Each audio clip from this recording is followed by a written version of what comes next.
कोई भी जीव उनकी शरण में आता है तो उसी को भवसागर से पार उतार देते हैं। लेकिन अगर ये जीव लगा रहे, उनकी बातों पर अमल करे, उनके बताए हुए मार्ग पर चले, तो इस जीव का कल्याण होगा। इसीलिए आदि धर्म जो है, आदि धर्म के बड़े बड़े राजा सूरवीर बलशाली रहे, लेकिन हम उनको भूल रहे हैं।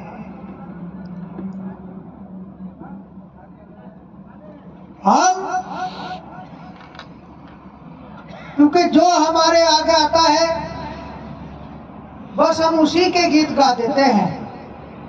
हमारे दादा परदादा और भी महापुरुष आए हैं जो आज तक ये वंश चलता आ रहा है, और एक से लिखे पढ़े योद्धा पहले से इस वंश में, इस आदि वंश में, चमर वंश में पहले से ही होते आए हैं। लेकिन कुछ लोग, कुछ प्रचारक इतनी बड़ी गलती कर देते हैं कि हम एक की कोड़ी पकड़ के, एक वृक्ष की, एक पेड़ की, उसे पकड़ के छोड़ते नहीं, बस ये कहते हैं कि यही छाए दे रहा है। लेकिन वो पेड़ भी तो कहीं से आया है। एक पेड़ छां नहीं दे सकता, उसका बीज कहां से आ रहा है? अगर बीज ही नहीं होगा तो पेड़ कहां से आएगा? तो इसलिए बीज को जानो कि बीज कहां से आया है। बीज आदिकाल से चला हुआ है। इसलिए हमारे महापुरुष इस समाज को जगाने के लिए आदिकाल से आते आए हैं। इसीलिए हमें जानना चाहिए, अपने इतिहास को पहचानना चाहिए। जब तक हम अपने इतिहास को नहीं पहचानेंगे तब तक हम भटकते रहेंगे। हम दूसरों की संस्कृति के गुलाम बन जाएंगे। अपने महापुरुष को छोड़ देंगे, अपने सतगुरु को छोड़ देंगे, और हम पता नहीं किसका जो है कचरा, कूड़ा करकटा, उसको ढोते ढोते हमारी उम्र चली जाएगी, हमारी उम्र खत्म हो जाएगी, लेकिन हमें कुछ प्राप्त नहीं होगा। अगर प्राप्त होगा तो हमें अपने महापुरुषों से प्राप्त होगा, क्योंकि ये आज की लड़ाई नहीं है, ये अब की लड़ाई नहीं, ये युगा युगी से चलती आ रही है। तो इसको जानना है। अपने दादा और पापा को मत भुलाओ, जिसने तुम्हें यहां तक पहुंचाया है, जिसने तुम्हारे वंश को चलाया है। इसीलिए गुरु महाराज कहते हैं कि जागो। जब जाग जाओगे तभी तुम्हें सवेरा नजर आएगा, तभी तुम उस सवेरे में, उस प्रकाश में कदम रख सकते हो। अगर तुम जागने के नहीं, मारना एक अलग बात है। सतगुरु रविदास जी महाराज की जयंती आती है, लोग क्या करते हैं, एक दिन के लिए मान लेते हैं, चाहे वे नौकरी वाले हो या मजदूर पैसे वाले लोग हैं। जो और भी लोग हैं वे क्या करते हैं, और जयंती वाले दिन और बढ़िया एक प्रोग्राम करते हैं कि दारू और पौवा पी करके, और जब बहुत से लोग तब जयंती मनाते हैं। क्या ऐसे ही थे संत शिरोमणि गुरु रविदास जी महाराज? उनकी शिक्षा ऐसी थी जो लोग उनकी जन्म उत्सव पर ऐसे मतलब जैसे इस तरीके से खान पीन करते हैं। उनकी शिक्षा तो बहुत पावन और पवित्र थी। अभी वाणी में सुना आप लोगों ने, मीराबाई जो चित्तौड़ की महारानी थी, रजपुताना ठाकुरनी, वो सतगुरु रविदास जी के चरणों में गई। मीराबाई लिखी पढ़ी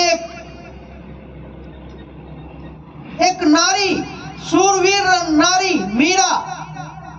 और भी तो उसको जो दिखते थे कि भाई हमारे वंश में जो है साधु संत है, गोरख भी थे, उस समय कबीर साहब भी थे, और भी साधु संत थे। लेकिन सतगुरु रविदास जी को क्यों चुना? क्योंकि उसे पता था वो सबके पास चली गई, लेकिन संतुष्टि कहीं नहीं हुई। उसे आत्मज्ञान किसी ने प्राप्त नहीं कराया। अगर मीराबाई को आत्मज्ञान प्राप्त हुआ है तो वो संत शिरोमणि जगत गुरु रविदास जी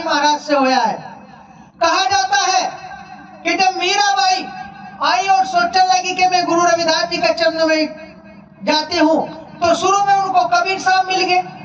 जब कबीर साहब मिल गए तो मीरा कहते हैं कि महाराज मुझे आत्म ज्ञान की आवश्यकता है, लेकिन कबीर साहब कहते हैं कि मैं आत्म ज्ञान आपको नहीं दे सकता।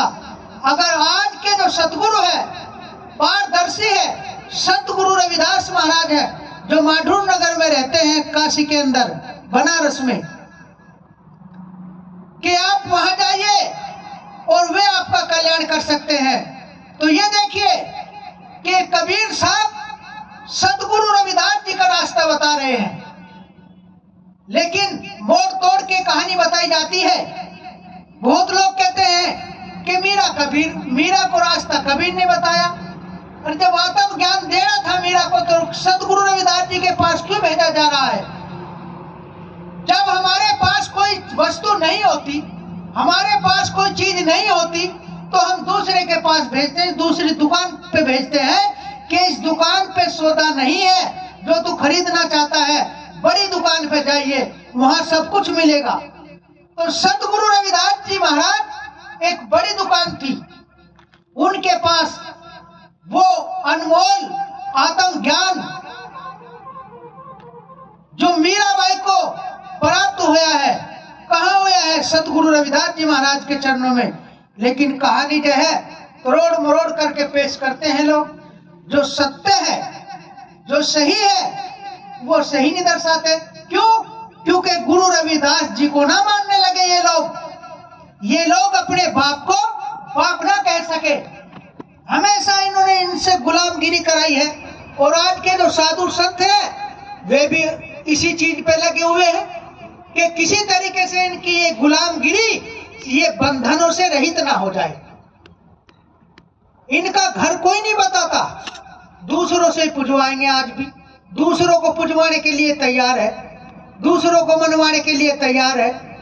अगर गुरु रविदास जी ने यही तो कहा है कि आओ अपने इष्ट की मन में धरियो आस, और देव ना पूजियो सत्य भाके रविदास, कि अपने इष्ट को जान लो, अपने गुरु को जान लो, अपने महापुरुषों को जान लो, और देव को पूजने से तुम्हारा कल्याण नहीं होगा, ना कभी होया और ना कभी होगा। अगर तुम्हारा कल्याण होगा तो अपने जो बुजुर्ग है, अपने माँ बाप की सेवा करने से होगा, अपने महापुरुषों के इतिहास जानने से होगा, अपने सतगुरु की भजन बंदगी करने से होगा। लेकिन फिर भी जो है हमारा समाज नहीं जानता। हमारी ओर भी तो अगर पुरुष जान गए, पुरुष को थोड़ा बहुत ज्ञान हो गया, तो हमारी माता बहनों को भटका देते हैं, उनको जो आडंबर रूढ़ितावाद में लगा देते हैं। कहीं आज इसकी पूजा है तो कल को दूसरी पूजा है, परसों को तीसरी है, नरसों को चौथी है। इस तरीके से जो है भटकाया जाता है। इसीलिए हमारा समाज एक नहीं है। आज यहाँ सत्संग हो रहा है हरदोई जिले के अंदर, गुरु महाराज की दया हुई, राम लखन जी पे गुरु महाराज की दया हुई। देखो कई सौ किलोमीटर दूरी से गुरु महाराज ने इनके चुंबक लगा दी सतगुरु समनदास जी महाराज के द्वारा, और इनको ज्ञान प्राप्त हो गया। तो सतगुरु रविदास जी महाराज का सत्संग का गुणगान हो रहा है। नहीं तो क्या होता है, अभी आपने सुने हैं, जब हम महात्मा अपने मार्ग से विचलित हो जाएंगे, जब हम ही भटक जाएंगे, तो हमारी मुक्ति कैसे होगी? गुणगान करना चाहिए हमें अलग पुरुष का, गुणगान करना चाहिए हमें अविनाशी का, गुणगान करना चाहिए हमें निराकार शक्ति का, गुणगान करना चाहिए हमें निर्गुण भक्ति का। लेकिन हम पता नहीं कहाँ के गुणगान कर रहे, तो हमारी मुक्ति कैसे होगी? मुक्ति तो सतगुरु करता है, और कोई थोड़ा ही करेगा। रोटी तो हमें फिर भी मिलेगी, सतगुरु देने वाला सबको। सतगुरु का नाम ना छोड़ो। गुरु नानक साहब जो सिख धर्म में है, प्रथम गुरु गुरु नानक साहब, उन्होंने सतगुरु रविदास जी से नाम बख्शीश ली, और नाम बख्शीश में क्या दिया? सतनाम। आज पूरा सिख समाज वाहे गुरु सतनाम। वाहे गुरु कौन है? वाहे गुरु है गुरु रविदास। सतनाम है कल्याणकारी शब्द, वो सतगुरु रविदास जी ने गुरु नानक साहब को बख्शिश में दिया नाम जपने के लिए, लेकिन तुम फिर भी नहीं जाग रहे। पता नहीं तुम्हारे 70 भगवान कितनों की जय बोले। एक अभी अब जब हम आए शाम के समय यहाँ बाबा जी नारायण, लेकिन फिर भी नहीं जान रहे, फिर भी नहीं सोच रहे कि हम हमारे गुरु हमारे घर में है, पता नहीं कहाँ भटक रहे हैं। तो इसलिए उस देश की बात करो। गुरु महाराज ने उस देश में जाने के लिए कहा।